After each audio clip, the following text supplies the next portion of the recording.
Welcome back to Simon and Whiten, the podcast at the crossroads of media, business, and politics. I'm Christian Whiten, joined as always by Mark Simon. Mark, please say hello. Hi, everybody. How are you? Well, Mark, as always, a lot is going on in East Asia that's of interest. Late last year, I was at an event in Washington, and the ambassador from the Philippines, Romuald, that's a very interesting guy, who said, everyone is looking at Taiwan as a possible flashpoint for conflict with China, but the South China Sea actually might be where it happens. And if you look at what's going on with China versus the Filipinos in the South China Sea, it's really amazing. I mean, it's just outrageous. It's the Chinese Coast Guard and Chinese fishing boats that are actually really part of its militia, using extremely high power water hoses, preventing a naval outpost, which is actually one of our old retired LSTs that was run aground on a reef, but preventing it from being resupplied. There's some Filipino Marines on it. What looks like sort of low intensity conflict that could, who knows, go to high intensity conflict pretty quickly. I know you have a long history with the Philippines and doing business there and going there often. What's your take on the situation? Well, I really think that what we're looking at here, I think there's a real possibility of a flame up. And really that stems from a couple of things. First of all, I think there is a strong belief on the part of the Chinese that they have this massive strategic advantage, which they do. There's no doubt about it. And they're going to use this strategic advantage very aggressively because in the past, every time they keep pushing, they essentially have gotten their way. But most of that, we forget, has been on really small things. They pushed the Vietnamese back many years back. They've done some other things. So I think the first thing is the Chinese are going to keep pushing. I think the second thing is we're forgetting about the Filipinos. The Filipinos are probably at this point in time ready to go down to the beach and start throwing rocks at them if they have to. I think the frustration, the humiliation the Philippines is feeling right now is significant. I spoke to two friends in the Philippines who I think are very good judges of what goes on. One's a former media guy and one's a very senior business executive there. And they both tell me that the level of frustration in the Philippines has reached the point where you're starting to see the Chinese starting to slowly go to ground. In other words, they're starting to feel it. You can hear racial slurs every once in a while. There is a large 100,000 plus population of ethnic Chinese, not Filipino Chinese, but ethnic Chinese in the Manila area. They're there on business. I think they're going to start getting worried very soon. Unfortunately, they have the very bad habit of going out and waving Chinese flags. Yeah. And it's because it hasn't happened yet. But I think there's going to be some nastiness coming there. That's just an offshoot, just like we saw in Indonesia back in 1998. It could happen very quickly. It won't be as bad in the Philippines because the church is there and other religious organizations. But that's what I'm trying to do is I'm trying to lay the ground. Everybody look for giant strategic reasons or things like this. It's really not a giant strategic reason. There's an old rust bucket that's sitting there, and the Chinese are trying to make an issue out of it because they're basically, I hate the word bully. It sounds like a schoolyard thing because they're thugs. And because thugs want to push people back like the mafia or something like they're trying to take ground. The Filipinos are going to fight. And so you've got those two things mixed up there. And I think basically it's starting to already reach the point. If the Filipinos had any ability now to go out there and hit the Chinese, I think they would have done it already. I just don't think they have the ability. That's probably going to change as the U.S. starts sending weapons down there. And I believe that the U.S. has purposely not been sending weapons to the Philippines that can reach out there. In other words, I think we're going to start seeing some of the anti-ship missiles move down there, but they'll be manned and crewed by U.S. Marines or U.S. personnel. So that'll be part of it. But I'm convinced that we're probably going to see somebody come out one night in a small boat in the cover of darkness. We're going to see store-bought drones fly up into the air with, I don't know whether it's like the Ukrainian grenades or something, and they're going to hit those Chinese ships. They're going to hit those Chinese fishing vessels. Well, it's the other side of the Philippines, but like in Mindanao, seemingly they can get any of the weapons that they need to get. So presumably pissed off Filipino fishermen or actual irregulars or someone. I mean, there's not a lack of actual munitions in this part of the world, right? I mean, what's happening is you've even got the Catholic bishops there who are taking up for them. Now, that's not blessing violence in any way, shape, or form, but it is confirming that there's an injustice taking place.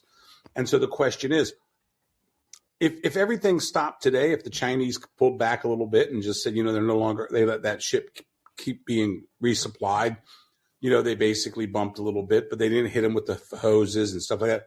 I think this would quickly become a story that doesn't matter. I don't see the Filipinos wanting a fight with China, but by the same token, it just reaches a point where it's like, what are we going to do? Because they're trying to dislodge that ship from there. The resupply efforts have picked up greatly over the last, in other words, they're sending ships out there more and more. Some of them are getting through. And I think we're going to see a lot more things happen in terms of that vessel out there. My understanding is now they've got a garrison there of about 45 now. They used to have about 15 or 16. So they've upgraded it. They've upgraded the weaponry. Now, the Chinese, if they wanted to, and they couldn't do it with what they have now, but if they wanted to, they could bring in a couple of frigates. They could just level the damn thing. But that would be an act of war. Right. And I think that's it. But I do think, I stress to people, I do believe that we are a lot closer there than we are in Taiwan. Does it last long? I don't know. But once it goes up, once it's exchanged, all of ASEAN, all of Southeast Asia, China is really going to be set back 20 years. Right. It sort of makes you wonder. You shouldn't assume your opponents to be stupid. Certainly not in politics or other things. You should probably assume the other and figure it out. But anyway, are the Chinese just not able to control their nationalism and this impulse? Because what you said, I mean, flying a Chinese flag in Indonesia sounds like an awesome way to get killed, especially circa 1998. Doing it in the Philippines, it's sort of like in Hong Kong, what they did in destroying freedom there. It's so over the top. It's so lacking in any sort of nuance and impossible for even your biggest fanboys abroad to justify. The flip side is in the Philippines, you have, what is he in office about a year and a half now, Bongbong Marcos, the son of the former dictator, but he seems off to a good start and certainly better than his predecessor Duterte. And the Philippines has a long string of, correct me if I'm wrong, kind of disappointing presidents post Marcos, and so they seem to be in the situation. I think we had a couple of joint bases. We don't call them U.S. bases; they're Filipino bases where we have a small number of U.S. forces, but that just, I think, increased by 5 more locations in Luzon and Leyte. So politically, it seems like things in the Philippines, this is actually a change, and the Chinese rather stupidly are encouraging a change that's not to their advantage.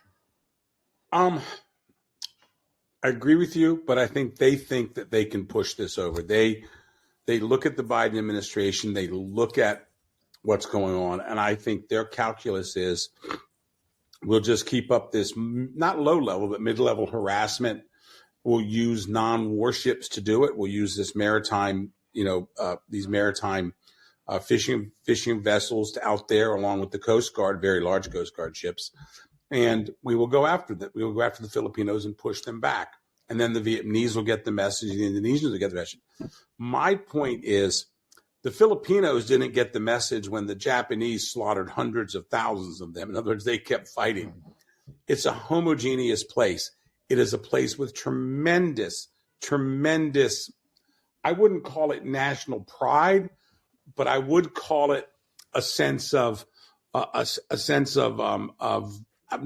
is the wrong word, but they're just right and wrong. They're not going to get pushed around. They view those, the big poster you see down there sometimes is like China's coastline, not China's coastline, down there by their little island down there. And I think for years, their point is, look, for 1,000 years, this has basically been everybody just goes back and forth. That's it. Why are you coming down here now?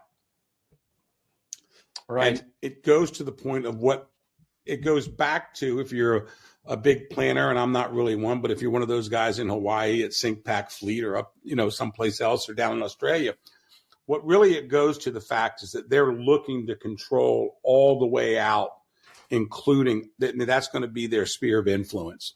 They want Taiwan. They want to take Taiwan. They want to, in other words, everybody's going to have to pay them to go through, and they'll come down to they'll come down to the Malacca Straits next, but they're up against it's almost insane. I mean, they really, to be honest with you, if they take on the Philippines and they fire at the Filipinos and the Americans and the Australians and the Vietnamese come in, the Chinese will get slaughtered in the South China Sea. They don't have the ability to project. They won't be able to. All those bases on those islands will be wiped out. Everything will happen bad. It will happen very bad, very quickly for them. So I don't understand why they think they can win this. I think they can bully until it comes down. They're not great strategic thinkers. Oh, God, Henry Kissinger did the world such a disservice, and all these other ass kisses that go up there. Oh, the Chinese are great strategic thinkers. No, they're not. If they were great strategic thinkers, they wouldn't be communist. Maybe they'd figure out that doesn't work. That's a good point. Yeah. I'm so tired. I'm so tired of all these people who've got their nose so far up their ass. Oh, they're great strategic thinkers. Now bring me to Beijing for free. Just like that group, I guess we can segue, that's just in Beijing right now. Come on, man. Right. Well, I think I've said this before. It's like Sun Tzu and quoting him, and I've done that before because some of his stuff is kind of interesting to read and quote, but some of it is like, it is better to win without fighting. It's like, that's not really helpful when someone's pointing a gun at you. It's like, and it just goes, sort of like the Chinese fortune cookie wisdom, Yeah, I mean, that's like reading Sun Tzu. Like a guy said to me one time, that's like watching Sergeant York take on the Germans, sneak up behind them and shoot them in the back. You know what I'm saying? Oh, there's a good one. Oh, don't let them know that you're there, that you have so low, there's only you. Make there's like more numbers, and Sergeant York's like throwing stuff. I mean, it's like watching some bad war movie, and everybody's like, "Oh, this guy really, boy, that's such wisdom." I'm going like, "Oh, fuck off," Excuse my so stupid. It's so dumb sometimes when these guys get talking like that.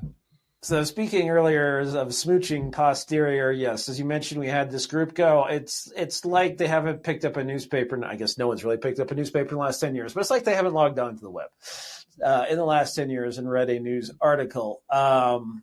U.S. business leaders, including the head of Qualcomm, Broadcom, chip manufacturers that should see they have no future really in China if you're making anything of any use, of any high-tech nature. FedEx was there, and a big insurance company. Tim Cook went, I think, in advance of this group and cut a video on how much he loves China. Maybe Tim, you should go and try and have a pride parade in China and see how well that goes over. Anyway, it just seems like these guys don't get it. Also, it seems like, the messaging around it was they were supposed to be giving a message to Xi Jinping. Good luck with that. He was giving a message to them about the Chinese economy not being as bad as it is. Why are these people still doing this? And what's driving Xi's messaging here? There's a saying in the spy community called SMICE: sex, money, ideology, compromise, and ego. And it's all of those with these clowns. I mean, basically, I'm not sure who's getting what up there. We know Neil Bush used to go up there, and Hunter used to go up there because they liked some action. You know what I'm saying? So I'm sure some of these guys, they never get there. That's what they've been doing. But really, it's money. And the ideology is basically not really there so much. I don't think anybody really believes it.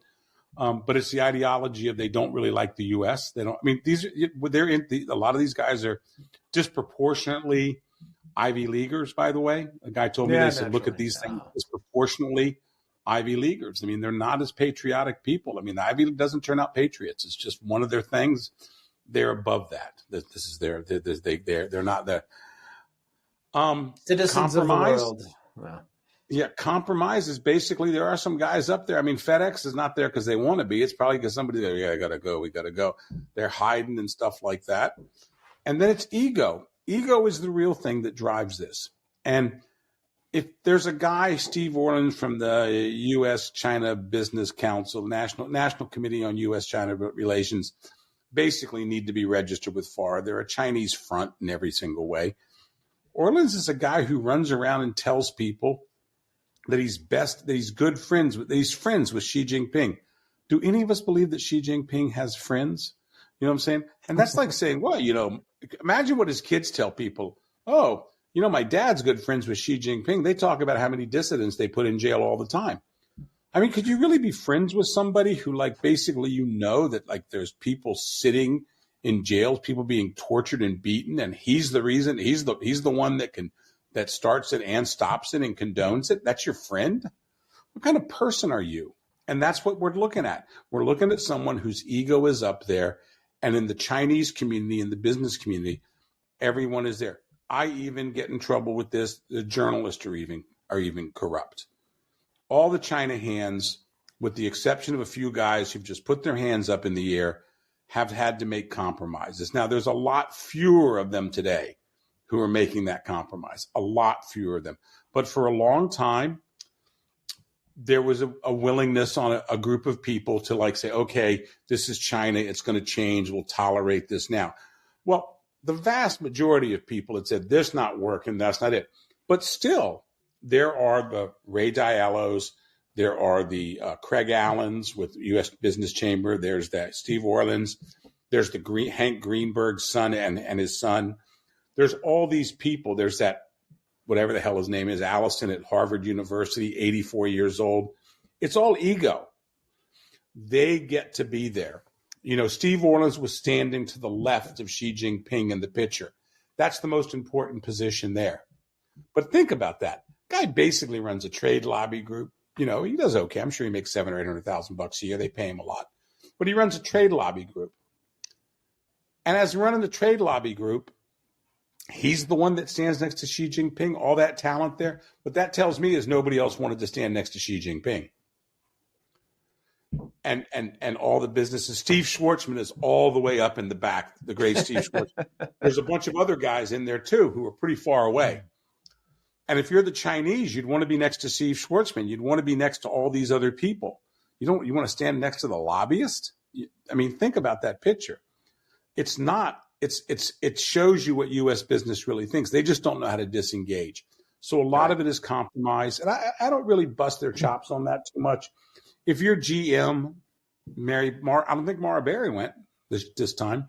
They sent somebody else, But I think really the fact of the matter is that this shows we still have in our country a sizable group that have been compromised. I consider these men compromised. I am not shy about saying that at all. I don't think we should be shy about saying it. I think these guys shouldn't be allowed to see defense contracts.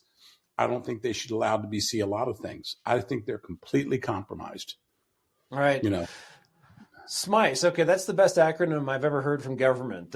So it's sex, money, ideology, compromise and ego. Okay. Wow. The CIA actually is or was on its game. That's better. Yeah, I remember. I read that years ago. I read that years ago, and it was so funny. I read that years ago. It was so funny in the Washington Post. And the guy goes, well, what's the difference between sex and compromise? And they go, well, compromise is if they threaten to tell your wife. Sex is when you're just doing it. Sex is just doing it. You know what I'm saying? Compromise is when they catch you and they can tell somebody. So I said, well, the first one sounds enjoyable, at least. Right. It goes from better to worse. Something that Alan Dulles thought up of in Geneva during the war, or maybe it's the KGB actually. Yeah. So, but you brought up a point earlier. I mean, it was like, what did you say that Ray Diallo said about China now? Apparently he's warning, and so, this is the panda hugger par excellence, and he's warning China about a lost decade, 10 years of stagnation. He thinks they should loosen monetary policy, even though it's already pretty loose if you look at certainly exchange rates. But, there's been this call for more and more government stimulus. I mean, they already have communist economy. It's a lot of government intervention already. So, but it's interesting that even the cheerleaders for China are now moving beyond the talking points from Beijing that everything's okay. It's just sort of a hangover from COVID. Things have to normalize, and then we're back to normal, as opposed to the other argument, which is that you sort of have squeezed everything you can out of the model of export-driven Western naivete. Let's steal their intellectual property and steal all their manufacturing. That's tapped out, and yeah, but what do you think? Do you think that's what's going on? And is Beijing, does anyone believe in them anymore? There's a story that came out today about a couple of days ago about a diaper manufacturer in Japan who switched away from babies and now is just making diapers for adults because there's not enough children. Jesus. The funny thing is, though, I heard the same exact story on China like 5 years ago. And so I don't know how you get around that. I was at Benedictine College and at Franciscan College speaking recently. And I said that and people go, oh, that's it. I don't think we've ever faced a shrinking country before. I mean, here's my point. Like, for example, the way you watch the TV shows and, there's this town in the Midwest used to be a rail town, and then the rail stopped coming through and the highway moved over. I mean, you and your son, you've probably watched Cars a number of times. The whole premise is the highway around the town and the town died. But we didn't notice that because another town was growing bigger, or the country was still growing and the population was growing. China and Asia don't have that now. I mean, these places are going downhill. These places are losing people. And so, maybe AI, people say, well, AI is going to take a lot of jobs. I go, well, maybe there's not going to be as many jobs to take, not many people to replace. And that's probably true. But I have to tell you, I see no upside for them in many ways. And I'll tell you, first of all, their problem is they're not having enough children. In other words, people are growth. In other words, if you have to buy another pair of shoes, you have to do something. As you're going to learn when the new one comes in the house, you got to spend money. And you got to contribute to the economy when you have kids, which is good. And then, maybe you want a bigger house. Maybe you want this and that. But if that's not happening and you start losing people, well, then you need to make fewer of things. You need to make fewer of these and fewer of those and a few less other things. And the problem that they have is that, secondly, nobody's coming to China. I mean, does anybody migrate to China? What's that ridiculous statistic I heard the other day? North Koreans do. Yeah. The Chinese have over 300,000 students in America. We have basically, somebody told me max 3,000. He said it's more likely in the hundreds. But he said possibly up to 3,000 Americans are studying in some form or another. But he said there's no way. He said he just likes the number. So 100 times more people coming here than going there. Nobody goes to China. They're leaving. You've got a crazy man in my mind. He's not crazy, but he doesn't understand things. Who's cracking down on everything in an age. He's cracking down on everything in an age when we have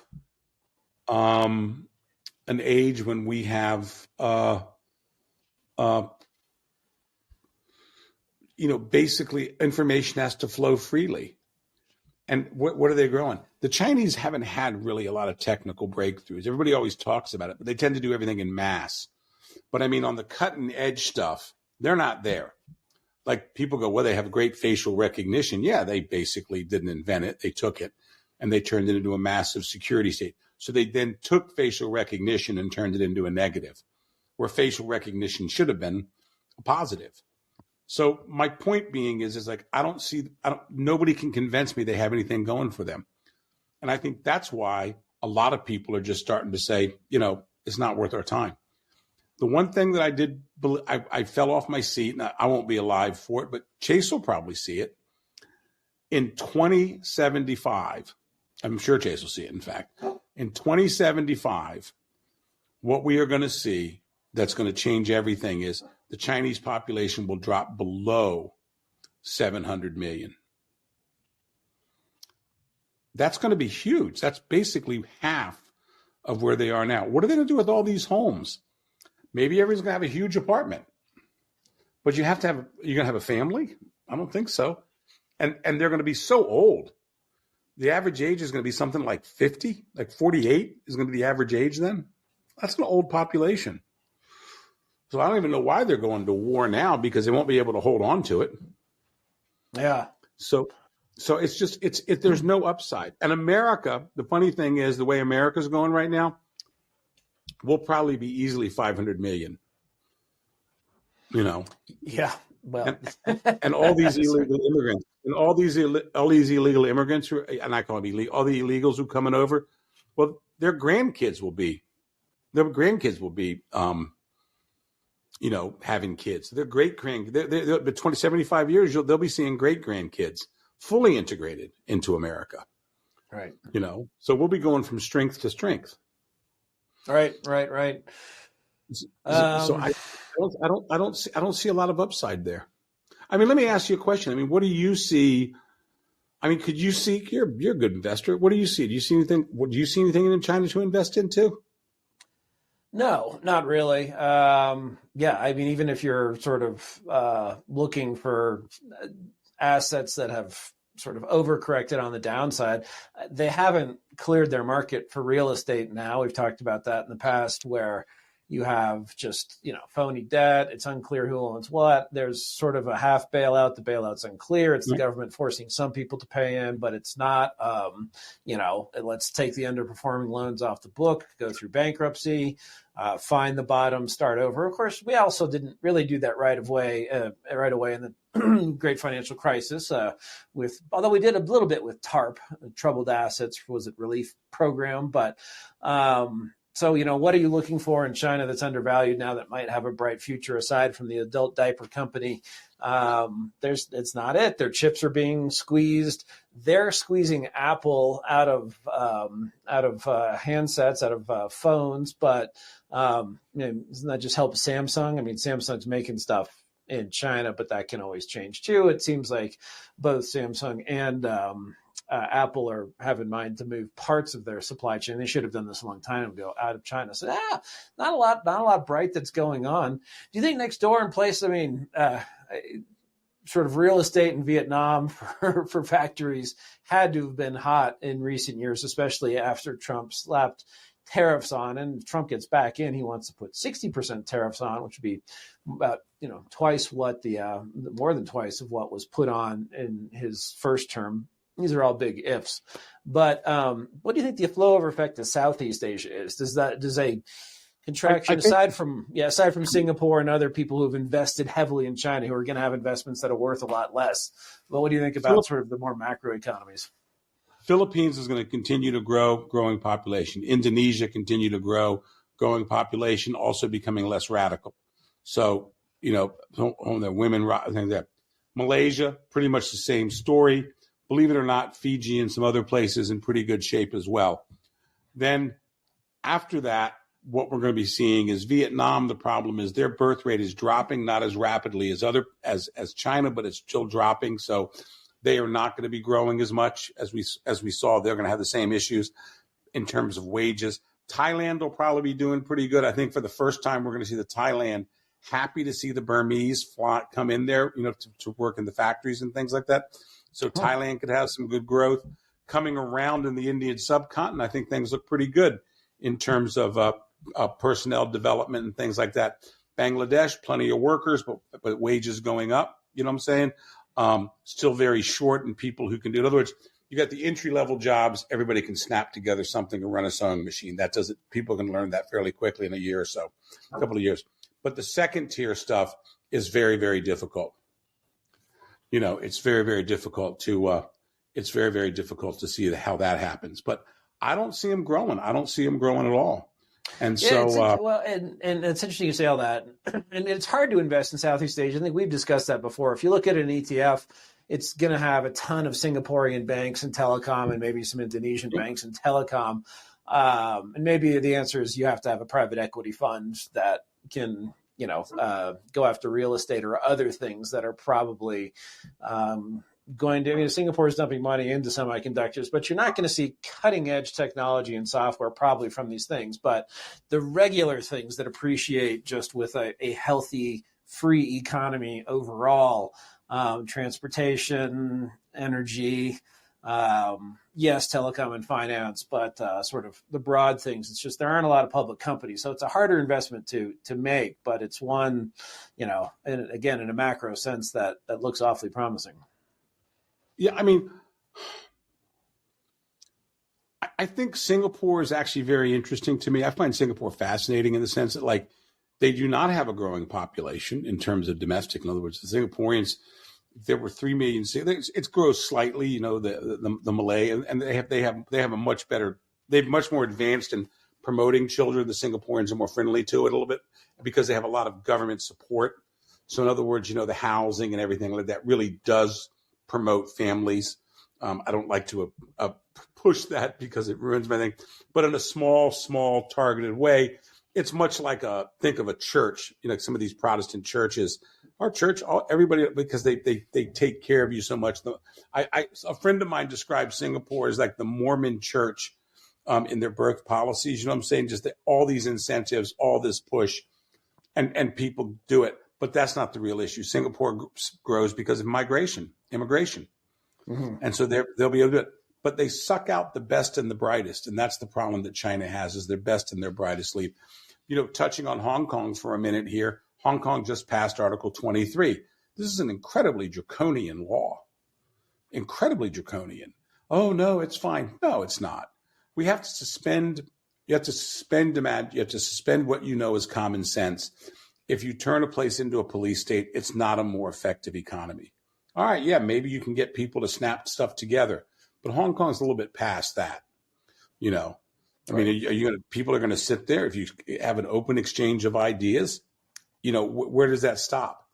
That's the problem with sometimes people who are not in the economic world, who are in the political world, the power world, even academics and arts. They don't really understand that you have to have a certain amount of, I just don't control it. And that's very, very hard for some people. And I think that's the problem in China, is basically their entire ideology is we must control everything. They're Leninist.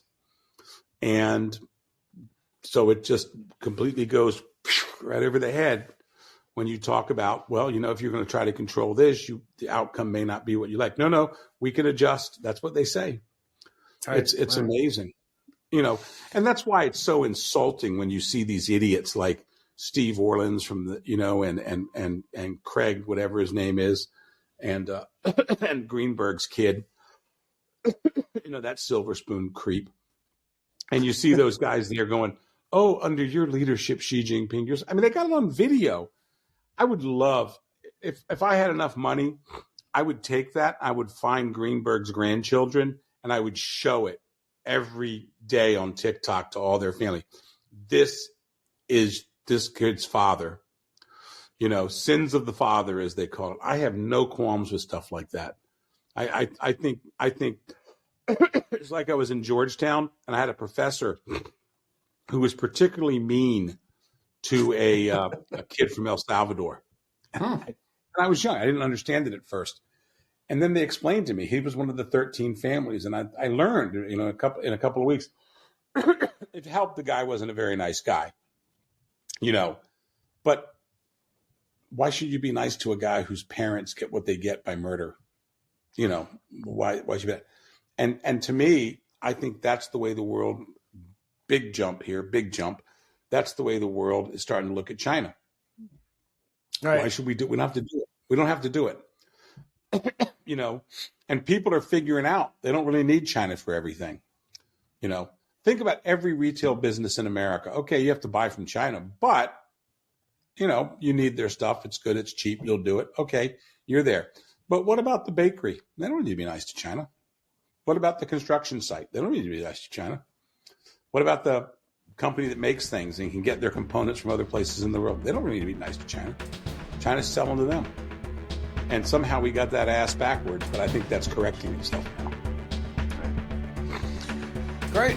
All right. Well, that's all the time we have for this episode, but we'll be back again soon with another edition of Simon White. And thanks for watching.